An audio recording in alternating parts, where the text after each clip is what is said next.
Hey everyone! In this video you will see the top 5 most overpowered tanks of the 10th tier. Without further ado, let's go! In 5th place is the Japanese medium tank STB-1. It's no secret that this is currently one of the best medium tanks in the game. In my top 5 best tier 10 medium tanks he deservedly took first place. Its power comes from its strong turret and extremely imbalanced depression angles. As much as 14 degrees. And that's not all. STB-1 has about 4,000 damage per minute. I don't need to explain to you how cool that is. Though the other characteristics of the gun, such as accuracy, stabilization and aiming time are not so good. The hull armor is pretty weak. Actually, there is none at all. But that doesn't make this tank weak in the slightest. Because STB-1 plays only from the armor of the turret. Seriously, I don't understand why the developers made this tank so strong.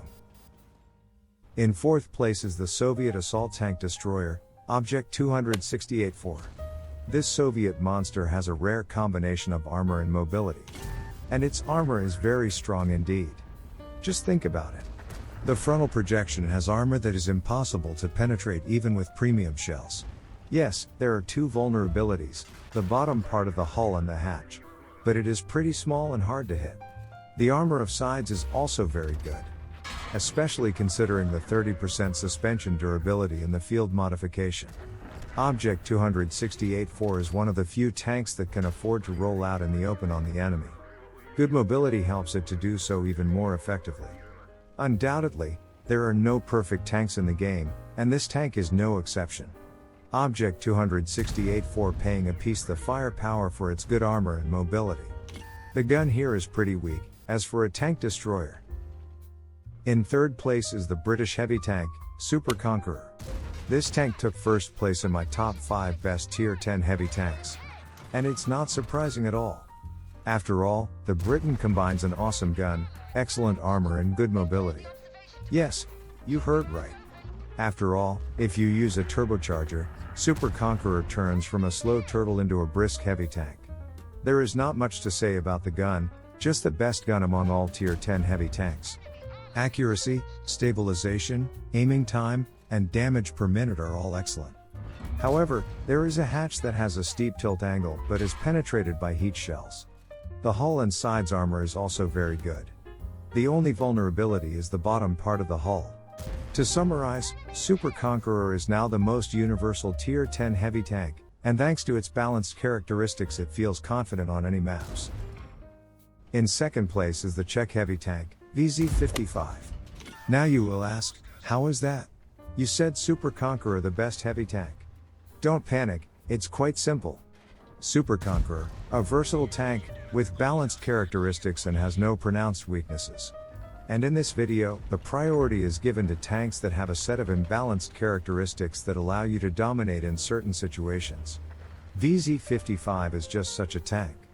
Thanks to its magazine for 2 shells of 490 damage and the reload time between them is only 2 seconds, this tank can do the real dirt. Moreover, in addition to its powerful firepower, this tank has very good mobility. But that's not all. VZ-55 has an incredibly toxic armor. In numbers it is not particularly strong, but in practice it often absorbs shells. Personally, I often have situations where I can't penetrate this scarecrow into the side at a 90-degree angle. It really pisses me off. Honorable mentions. Here we will briefly discuss the tanks that did not make the main list for one reason or another. Chieftain. The British heavy tank, which was issued for successes on the global map. This tank is the strongest tank in the game, according to most players. In fact, it is. Everything about it is perfect. Object 279. This Soviet heavy tank is the main award of the 2nd Company of Personal Missions. It is another tank that, like Object 268-4, can roll out in the open on the enemy. Its trick is that it has no armor vulnerabilities. The mobility and the gun are also good. Well, friends, here we get to the tank in 1st place. Swedish heavy tank Kranban.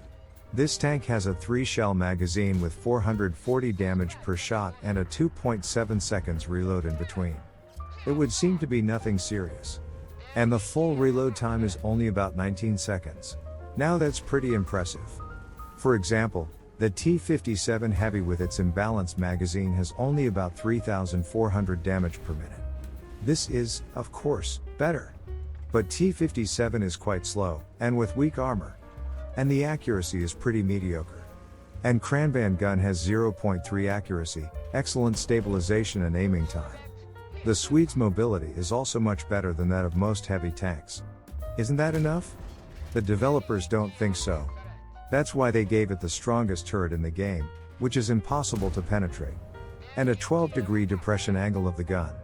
It really is a killing machine. From the cons, only weak hull armor and low shell armor penetration.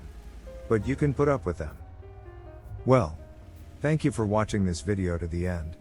I hope you found it useful. It's time to say goodbye. Good luck to everyone. And remember, don't play World of Tanks.